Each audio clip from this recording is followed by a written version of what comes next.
جی سلامونه مې واخلئ. بسم الله الرحمن الرحیم. السلام علیکم.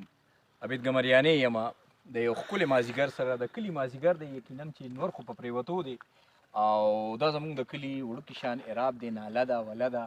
دا د ترناب سایډ نه راځي دا دغه، او د دې د اول ما تاسو ته مخکې هم ښولي وو چې لکه اوس ډېر مزیدار دا جوړ شو. مخکې خو دا ډېر زیات تنګ و، خو دې طرف ته که موږ تاسو وګورو نو په دې یو پراپر یو سړک جوړ شو چې دا داسې زموږ د هغه درې کابل طرف ته تللی دی. ډېر زبردست لوکیشن دی او واکینګ دپاره ډېر زبردست ټریک دی. که دغه طرف مونږ او تاسو وښایو نو دلته زموږ څه کزنز دي، دا د هغوی څه ځمکه ده ځانلې دلته څه د استوګنې دپاره هم ځایونه دغه کړي دي. او دلته که دغه بوټ ښودلی شي نو دغه بوټ دې دپاره دی چې لکه دې کې اوبه ودرولي دي. دا داسې لرګی دی د دې کشتۍ دپاره، د دې بوټ دپاره چې کوم لرګي یوز کېږي نو هغه بهر نشي پرېښودی، نور ته یې نشي پرېښودی. د هغې وجه دا وي چې لکه هغه ته نور ته پرېږدې نو هغه چوي. نو دی په دې کې اوبه اچولي دي او دغه اوبو سره دا تر و تازه وي.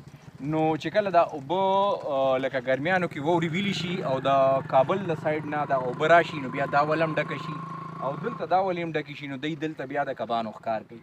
مخکې ځو تاسو سره نور حالات هم شریکوم، خو دا یو ډېر زبردست واکینګ ټریک دی. وګورئ تاسو دې طرف ته ګیر چاپېره. بله غټه خبره یې دا ده چې کچه دی نو موږ اکثر له په دې باندې واک کوو، نو په دې باندې ډېر زبردست واک کېږي.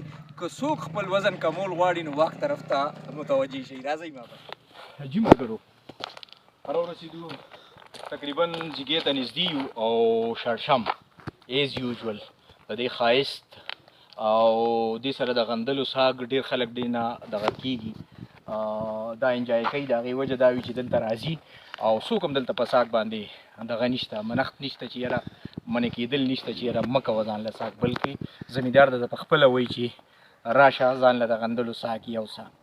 نو د دې ټیسټ ډېر زبردست وي. بیا چې د جوار روټۍ وي ورسره هغه ملګري کوم چې بهر دي مسافر وروڼه یقینا چې هغوی ته به دا خبرې را یادېږي.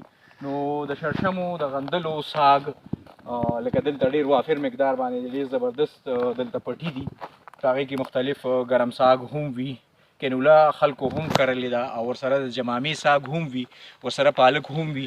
مخکې دغلته یو سپاټ دی، بیا به کله هغې باندې ویډیو جوړم، هلته به زه تاسو بوزم. هلته مختلف دغه ساګونه دي. خو د دې هغه تاثر مې درته ښولو چې لکه د خلکو په ذهن کې اوس هم لکه د دې هغه مینه شته. پخوانی وخت تا ته در یادېږي ځکه دا د کیمیکل نه پاک دي. لکه دلته خو دوی ته دلته نه پرووایډ کولی شي او نه یې افورډ کولی شي.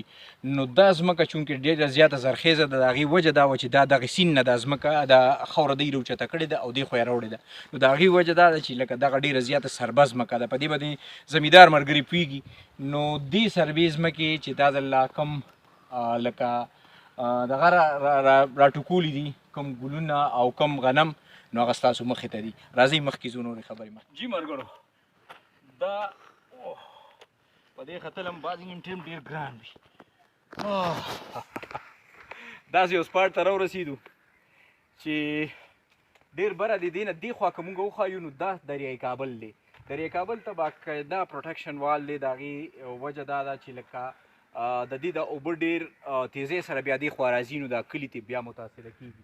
خو که په دې طرف مونږ او تاسو وښایو، زه به لږ کښېنم نو تاسو ته به ډېره اسانه شي. په دې طرف که مونږ وښایو که نه نو هغه سایډ ته زما د موبایل دومره تکړه نه دی، خو هغه سایډ ته دغلته دیرې دي د ګوجرانو. کله چې د اوبه رازیاتې شي دی بیا هم دلته کېوي، کله چې سیلابونه راځي بیا هم دی دلته کېوي. دلته د دې استوګنه ده، ورځې شپې خپلې سبا کوي او بیا د دې ځای نه دی پې مختلفو کمپنیانو سره کړي، ډېر زیات څاروي دي. هلته به تاسو له وزټ در کومه، خو ما وی زه لږ ستړی شوی یم، ما وی دلته به دمه وکړم او تاسو سره به دغه خبرې شریکې کړم چې انشاءالله نیکسټ پروګرام کې به زه تاسو هغه طرف ته بوزم. هغه ګوټ باندې هغه سپاټ باندې ما تاسو ته ریکارډینګ کړی و، هغه زیږې ده. دې وخت نه پس هلته نشي تللی ځکه چې هلته مختلف قسمه څیزونه وي، ځناور وي، هغه روتې وي او یوازې د دغسې نو سړی ورکې یریږي. خو بهرحال دې دیرو ته به زه تاسو بوزم نیکسټ پروګرام کې. د خپل ځان ډېر زیات خیال ساتئ. هیله لرم چې زما دغه پروګرامز به ستاسو خوښیږي. نو دا ضرور ګورئ او خپل ملګرو سره شیر کوئ، سبسکرایب کوئ. زه همدغه وایم چې لکه تاسو له د کله د خوندونه دغلته دروړم او همدې دعا سره چې تاسو که بهر یې نو الله مو خپل وطن ته راوله ځکه تاسو زما د وطن ګلونه یي او زما وطن په تاسو ښایسته ښکاري. ډېره مننه، خوشحاله او باد اوسئ. والسلام.